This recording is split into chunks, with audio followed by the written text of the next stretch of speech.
Hey, what's up guys? My name is Cherno and welcome to episode 82 of game programming. So last time we talked about collision and very precise collision in our level class over here, and actually working out collision mathematically rather than aesthetically. And today we're basically going to implement this collision in our particle class to enable particles to bounce off walls and to basically not go into walls. So the first thing I want to do is adjust this random.next float. That's what it's set to, sorry, not that. This XA stuff that's set to basically go right. I'm just going to get rid of this. So this.xa is less than 0. And up to this next Gaussian, essentially, I'm just going to replace that with a semicolon. And what that will do is, of course, allow our particles to go omnidirectional, basically, in any direction. Okay, so once we've done that, we're pretty much ready to roll. So the deal here is that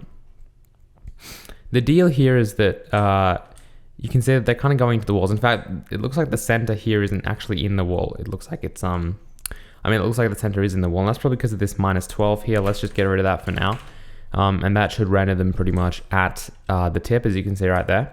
And we can adjust this later. Again, this is just really minor rendering offsets to make it look nice. But over here, what we've got is the translation, right? So every update, our X, Y, and Z coordinates, actually our X, Y, and Z positions of the particles move by this much, okay? By XA, YN, and ZA, respectively. Now, we want to kind of change that and say, well, yeah, cool, like move like that, but if there is a collision, you actually have to just change direction, okay?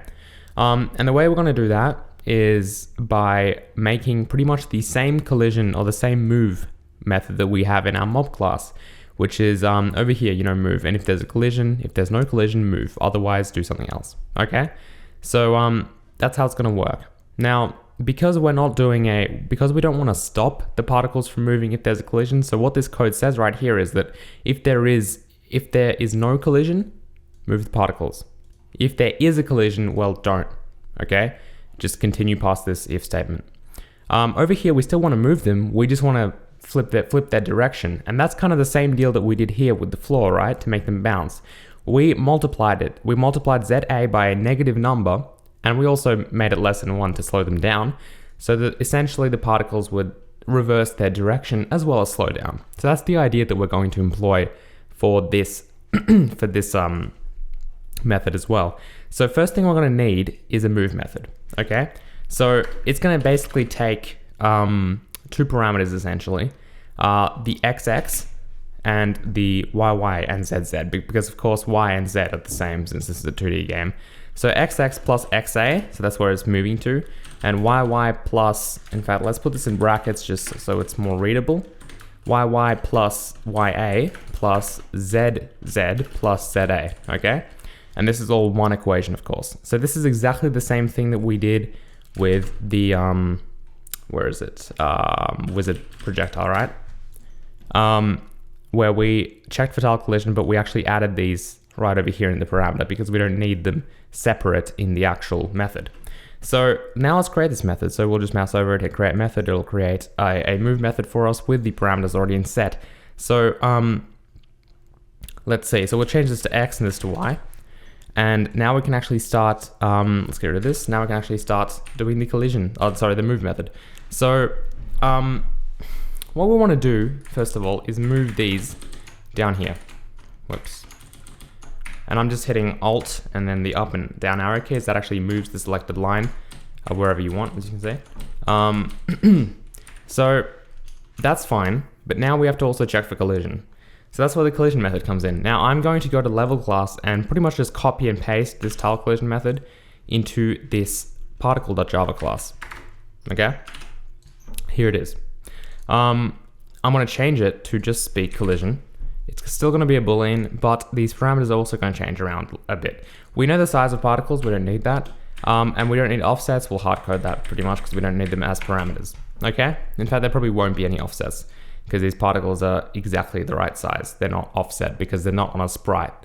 They're actually centered. The sprite that they are in is the size of the particle, so no offsets are required. Okay, cool. So Let's try some of this stuff out. First of all, we'll change the size to be 16, which is the size of our tiles.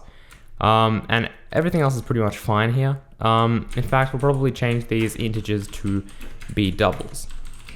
Okay, cool. So that's looking pretty good. Now, because we changed it to double, we have to change this to double as well. And of course, we can't use bitwise operations on doubles, so we do have to change this back to divided by 16. Cool? Cool. Now, because the getTile method does require integers, we have to also make an integer here, which is basically going to be a cast of a double, which in this case is xt, and the same thing for yt. And what I'm going to do is I'm probably going to round it down. It probably will be rounded down anyway, but I'm going to put actually I'm going to round it up. So math.ceil. And what this does is it rounds the number up instead of down, okay? Because by default, if you cast something to an integer and it's a double, it just makes sure we change this to y. It just all it does is pretty much chops off the decimal point. So if you have 4.8 or 4.7, it just cuts that off and gives you 4. What we want to do is, what we essentially do by calling math.ceil is we change the 4.7 to a 5.0, and then of course, when we cast it to an integer, it just chops that off, and we get a rounded number. A number that's rounded up, which is what we want. For now anyway, I'll demonstrate this in a minute. And then of course, we'll change these getTile things to be ix and iy. And that should give us the right tile. And if it is, okay, it's undefined for particle, make sure we change this to level.getTile, of course. And that should be pretty good. That's actually all we need for now. So this is our particle thing, our collision detection for our particles for now, okay? It's not exactly correct, but I want to show you guys what this will look like. So now what we want to say is if there is a collision, anywhere basically, at xx plus xa, and then the same here. In fact, I'm just going to copy and paste this. In fact, we probably don't need to do that, do we? Because we pretty much did that anyway. So I think x and y will pretty much work because we're referencing these ones, which are the correct ones. So if there's a collision, we're going to reverse every direction. So this .xa, this .xa times equals, we'll start with negative 0.5, right? And we'll see what that looks like. So we'll do the same for z and y, okay? And what that will do is, if we pop this bracket in, what that will do is reverse the direction of our particles if there's a collision. So let's test this out and see what it looks like. All right, so first of all, you can see that our particles are indeed not going into the wall here. But we do have problems here, as you can see. But first and foremost, so in the y we've got a few issues, and if we go up, we probably have issues in the negative y direction as well. Okay, we don't. But yeah, you can see that absolutely none of these particles are going into the wall, so that's a start. But you can see that over here we've got a problem, and if we shoot downwards we have a problem. Let's try and find a better spot here. Okay, so if we shoot down we've got a problem, and if we shoot left or right, is it? Right, we have a problem. Okay, so, and the reason for that is because of rounding. Okay, honestly. So you can see right now, if I shoot down, actually let's find a, where do we spawn? Because the thing is, we spawn in a really bad place, don't we? I might want to change that. Okay, so if we shoot right, you can see we've got an error here, because what happens is the collision that is actually picked up here is inside the wall already, and that's a problem. Now, that's because we're rounding up. Now, if we do round down by hitting up math.floor instead, you can see that if I move over to the right, look at that. Our particles are beautiful. They're fine, okay? So, but now that we've rounded down, if I go to the left side, oh, we've got the problem here. So what happens is we've only got the problem in certain situations. Now that's fine. We can handle this with a simple if statement. What we can do is we'll set we'll set all of these equal to ceiling by default. But what we'll say is if C mod 2 is equal to 0, and remember C mod 2 is equal to 0 when we're checking for the left side, then let's make let's make ix equal, again, the int cast of math.floor this time of xt, okay?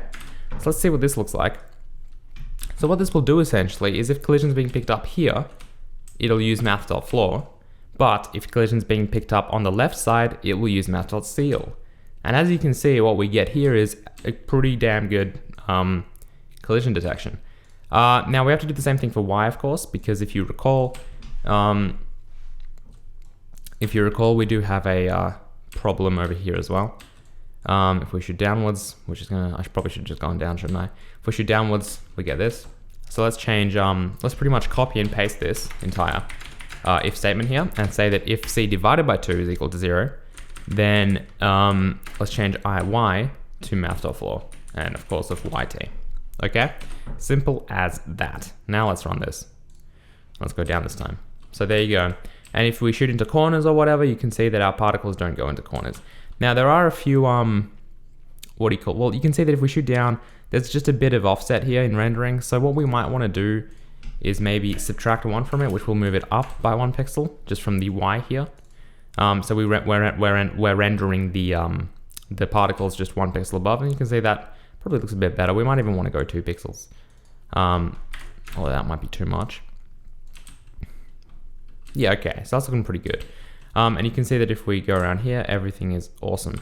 Now, one thing I want to do just to demonstrate this a bit better is probably go into our, is it in Wizard Projectile that we create these? Yeah, and I'll set their life to 440, just so we can see this collision a bit better. So if they move around, which they don't, let's set the X, for example, back into particle. Let's set the X to just be pretty much 1.0. So in other words, actually let's just comment that line out. So the X doesn't decrease in velocity. So yeah, you can see right there how they're bouncing off each other. In fact, it'd probably be better if I do change Wizard Projectile to be 44 instead of 440 for the life. So yeah, what you can see here is you can see that they're bouncing off. Okay, which is really cool. I'm not digging this life for now. Wizard Projectile. Maybe like 144. I don't know. Yeah, and you can see that they're bouncing. Yeah, this is a good example. You see that they're bouncing off, and none of them are going into the walls, which is awesome. Now, there's probably a bit of an X. It's really cool because they're not decreasing in velocity on the x-axis. So they're just sort of going here. Oh, they're almost reaching it. Hang on, let's change this to 244 and do that again. That was cool. Yeah, so you can see that they're not increasing in velocity, and there they go bouncing off again. So that's very, very cool. I really like that effect. But one thing we should probably do is just offset our particle on X by like 1 pixel as well. Whoops, I pressed that twice. Let's just launch that again.